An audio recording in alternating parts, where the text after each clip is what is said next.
Hello, and welcome to a special ACR Convergence edition of ACR Journals on Air podcast.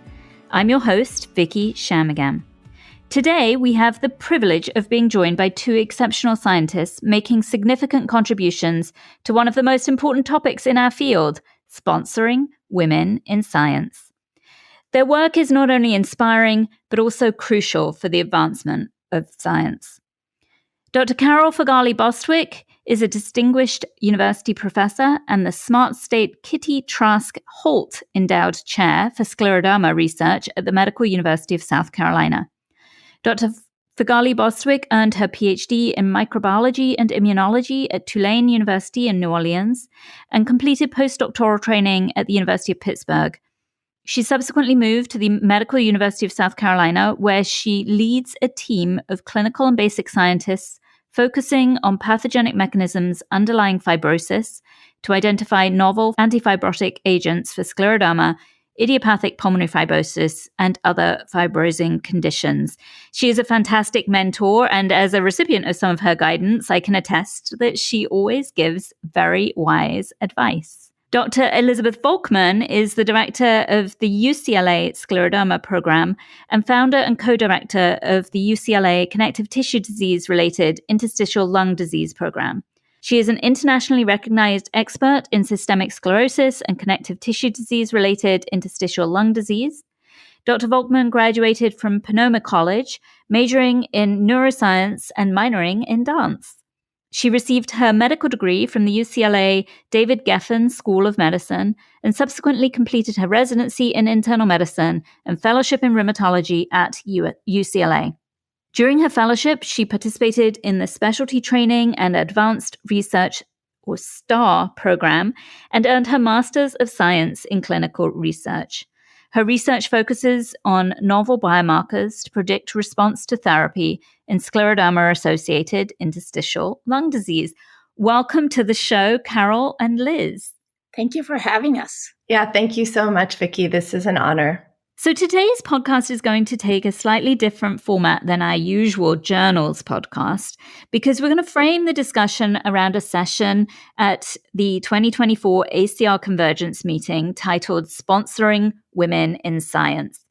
And Carol, I wanted to start the discussion with you. You have had many professional and scientific successes, but we're not going to talk about any of those. What I wanted to talk to you about today is a program you direct at MUSC called ARROW, the Center for Advancement, Recruitment, and Retention of Women. What is ARROW and how did it come to be? Vicky, thank you for asking about ARROW. So the ARROW program was initiated many, many years ago at MUSC by a previous provost, Dr. Rosalie Crouch. And when I was recruited to MUSC, I was asked exactly a decade ago, actually, to lead the center by Dr. Eda Pisano, who was the dean of the College of Medicine at the time. So for the past decade, I have led and grown the program at MUSC and expanded some of the programs beyond MUSC.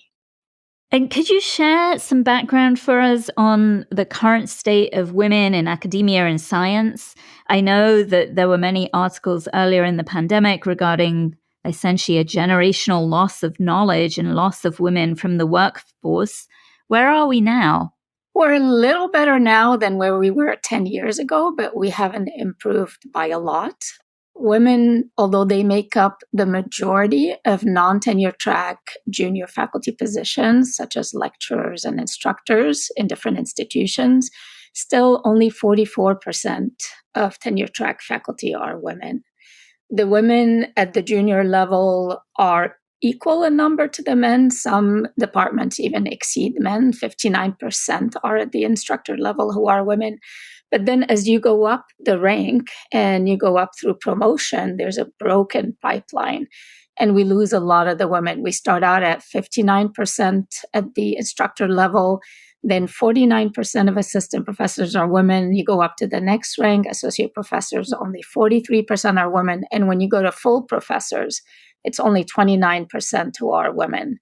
We only have 30% of college presidents who are women, and between 25 and 35% as department chairs or division chiefs or center and institute directors.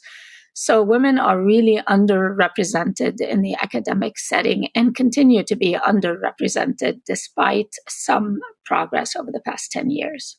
So tell us what you've been doing to try and address some of those challenges. I know you've developed several programs through Arrow. I'm interested to learn what works. Do you have any tips you can share that could be implemented by other institutions, maybe as best practices for sponsoring women in science? Absolutely. I'd say there isn't a single program that's the answer to all of it. It's a combination of activities that we need to do. And I can give you examples of some of the activities we've done through the Arrow program at MUSC that have improved the numbers and promoted gender equity here.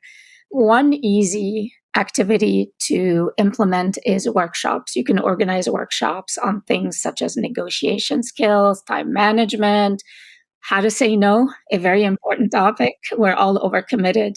So that's one example of a program we have. We also organize what we call career development program once a year. It's where faculty who are planning to go up for promotion in the next 2 years or so participate in the program, where there are mentors who review their CV, look over their personal statement, make sure their packet is ready to go up for promotion to enhance the success of women getting grants, because we also know that fewer women than men get funding. We have an external grant review where we send out the grants for review by an external expert in the field in advance of the agency deadline, to allow our faculty to improve and strengthen their proposal before submission. We do peer-to-peer mentoring. We organize luncheons and bring together, for example, assistant professors as a group or associate professors as a group to provide tips and suggestions and support to each other. We have an awards program. You can give out awards to advance the careers of women. We do some impression management strategies in our communications and our e-letters by highlighting the successes of women when they get grants, when they get awards, to make sure that other women who are more junior have these role models available and they know that there is a way to succeed. And during the pandemic, we realized that a lot of our women were shouldering the childcare responsibilities at home, and they were struggling to stay productive. There were simple comments people would say, like, I have a paper, but I can't even find the time to sit down and format it for the journal. So as a result, we launched a manuscript editing service where if they give us their manuscript with the content there, we will hire an editor to do the editing, format it for the journal they want to submit to. So all they have to do is upload. And to try and work on the broken pipeline and encourage more young girls to get into science and STEM disciplines in general, we started a program called #STEM Like a Girl, where the faculty, the women at MUSC, go out and volunteer their time in elementary schools, middle schools, with the Girl Scouts, other settings, to encourage young girls and get them excited about science disciplines. So we've used a lot of different activities. And another place where there's a lot of gender disparity is among women innovators. So less than 12% of inventors in the US are women. So very few inventors are women. So to address that, we actually started a program that's not just for MUSC, but it has grown to become a national program called CREW, Coaching and Resources for Entrepreneurial Women, where we provide mentoring in entrepreneurship and professional coaching to not just support the entrepreneurial activities of the women, but positively impact their professional and personal lives as well. So there's a menu. I give you a menu of potential activities. We do all of them. I realize not everybody can implement all of them at once, but it gives options of successful programs we've had that might be useful to others. Wow, that's amazing. I mean, it sounds like definitely more than 10 years worth of work, and what an incredible impact and reach.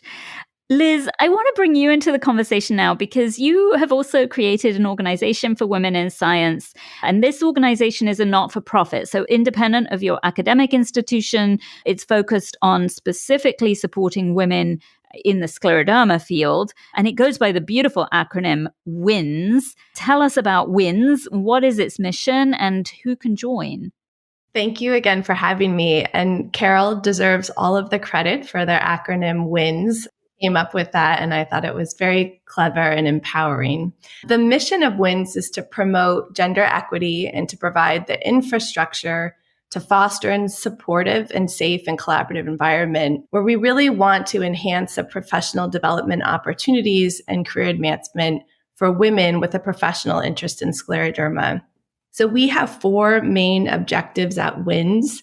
The first is to monitor and sensitize the scleroderma community on gender disparity in leadership positions, committee membership, and authorship in this field. And this objective is very important to me because you may be aware that in nearly 20 years of clinical trial publications in the field of scleroderma, we have never had a woman serve as a first or last author on any of the landmark trials in this disease area. Our second objective is to provide resources and cultivate collaborations to support access to training and career development opportunities for women in scleroderma. We also wanted to create a forum for women to share their professional challenges, to inspire efforts to guide women to overcome these unique challenges that they face. And finally, we wanted to connect women at every career stage, including pre-career, to a global network of people and resources. That sounds amazing. So tell our listeners, what steps did you have to take to launch WINS? And do you have any tips for other women who might want to set up a similar, more disease-focused group in a different area? Absolutely. And at the ACR Convergence, I'll be speaking on this topic because I think it's very important that we establish these types of programs in each of our disease areas. Because, for example, in an area like scleroderma, there are unique opportunities that women can be exposed to. And I'm sure in other disease areas, there are parallel unique opportunities. So the first step, though, that I took was I knew that I couldn't do this effort alone, that it would require a team. And as we've heard from Carol, I knew that she has really championed career advancement for researchers at her institution, but also nationally. You know, Carol is known to be someone that you can go to for any type of advice. And I wanted to lead this effort with her. And even though she has a lot of responsibilities, she was very gracious in accepting the invitation to serve as the co-chair for this group. And then our next step was to come up with an advisory board. And we wanted to ensure that we had diversity on our board, both in terms of geography and interest. So, for example, we have rheumatologists, both adult and pediatric. We have pulmonologists, we have basic scientists, translational scientists. We wanted to make sure that we were really bringing together a diverse group of women to help launch this first effort to help guide younger women in this field. Amazing. And so how many members do you have now? And is it mainly in the US? Do you have a worldwide presence? So we have over 250 members now across the globe. I was so excited that many people, for example, in Europe, South America, Asia, Australia wanted to be a part of WINS from the very beginning. And we've tried to make this organization as inclusive as possible. So regardless of your gender, you can join WINS because many of the topics that we discuss, even though they're specific for women in this field, they really have translation for anyone that's pursuing a career in science. So our membership, again, are from around the world, and we're hoping that we can continue to build upon this in the future. Yeah, that's incredible. And through WINS, you also offer a peer coaching service. Can you tell us about that coaching? How do you find the coaches and who can sign up for it?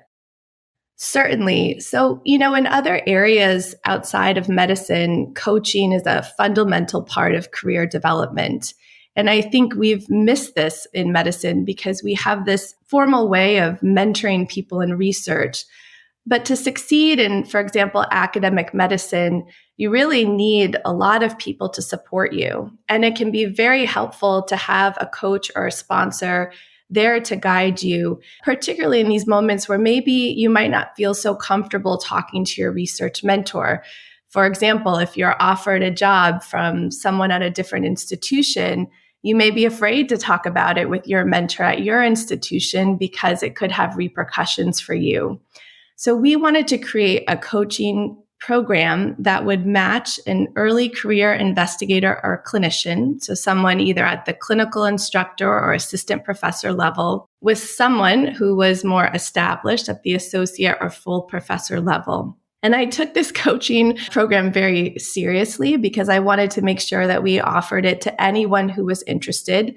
So we created an application together and we sent it to all of our membership. And in this application, we really wanted to understand what the coachee wanted out of this service. So for example, did they want to coach within their own country or outside of their country?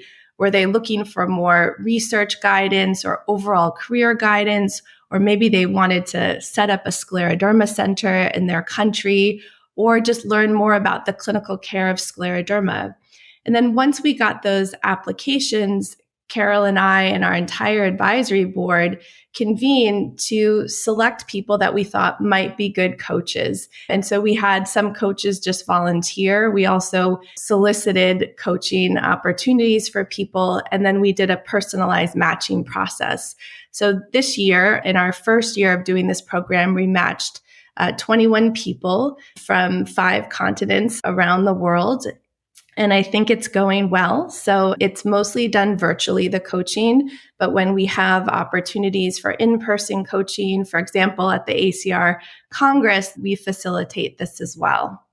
Great. And so do people apply only once a year? It's a once a year process, or is there a rolling application? We're aiming to do once a year because it does take some time to do the matching process because it's not done using any kind of algorithm. At this point, we're really doing it in a very individualized way. So we offer it at the beginning of each year. You're obviously aiming towards some kind of dating app for sclerodermatologists, but you're not quite at that point yet. Exactly. So I wanted to take a moment now to talk briefly about each of your careers. I'm going to flip back to Carol first. Carol, you're highly successful academically. You've had stellar records of publications and grant funding. But I wanted to find out what drives you as a scientist. I think what drives me is probably what drives most people that go into science, a sense of curiosity. But also what drives me is a passion for trying to make a difference in the world, for trying to leave things in a little better shape by generating insights into scleroderma and related diseases and maybe developing potential therapies or at least setting the stage for those therapies, and a passion for mentoring the next generation and ensuring that there's a future pipeline of clinician scientists and basic and translational scientists who can continue the work that we all started. So I have to ask, were there mentors or sponsors who supported you and guided you early on in your career? I had a great mentor in graduate school, Dr. Laura Levy at Tulane University, where I went for my PhD. She was an amazing role model. But I also had a lot of help from a giant in the scleroderma field, Dr. Thomas Metzger, who's now retired, when I was at the University of Pittsburgh. But I've mostly relied on different sponsors. I've been very fortunate to know people like Liz and others that have been amazing sponsors. When opportunities come up, they think of me, think of others. When I have a particular question, I try and identify someone who has expertise in that particular question.